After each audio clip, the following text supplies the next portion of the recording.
Assalamualaikum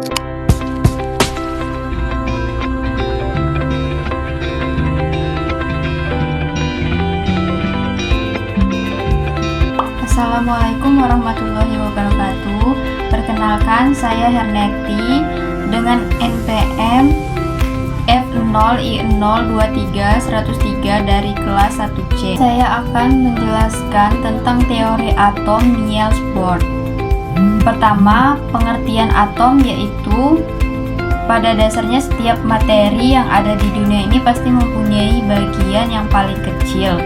Lalu jika bagian kecil itu dibelah lagi, maka akan terdapat bagian yang lebih kecil lagi. Nah, bagian kecil dari bagian yang terkecil itulah yang disebut dengan atom.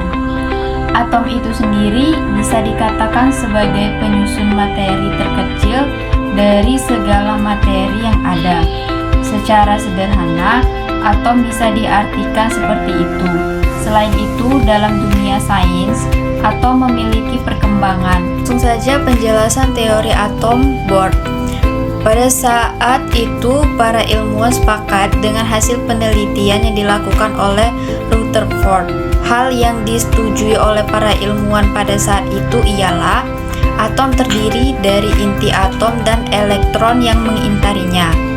Namun, karena pada lintasan elektron yang diterapkan oleh Rutherford masih memiliki kekurangan, maka seorang fisikawan asal Denmark dan peraih Nobel Fisika tahun 1922 yang bernama Niels Bohr memperbaiki teori atom Rutherford. Niels Bohr menggunakan model atom nuklir dari teori kuantum Planck untuk menyempurnakan teori atom Rutherford. Hingga saat ini, teori atom ini dikenal dengan teori atom Bohr.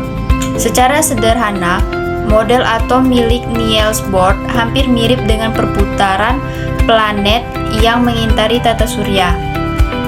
Oleh karena itu, teori ini juga dikenal dengan nama model atom miniatur tata surya Niels Bohr. Setelah melakukan penelitian atau percobaan, akhirnya Niels Bohr menemukan hasil bahwa elektron-elektron mengitari atom yang terdiri dari proton dan neutron pada lintasan-lintasan tertentu.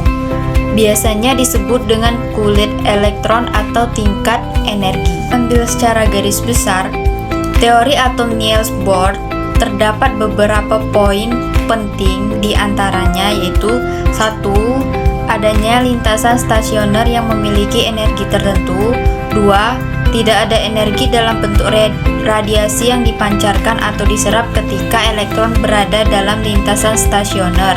3. Apabila elektron menyerap energi dari luar, maka elektron itu akan naik ke kulit yang lebih tinggi, lalu akan kembali pada kulit yang semula dengan memancarkan energi radiasi.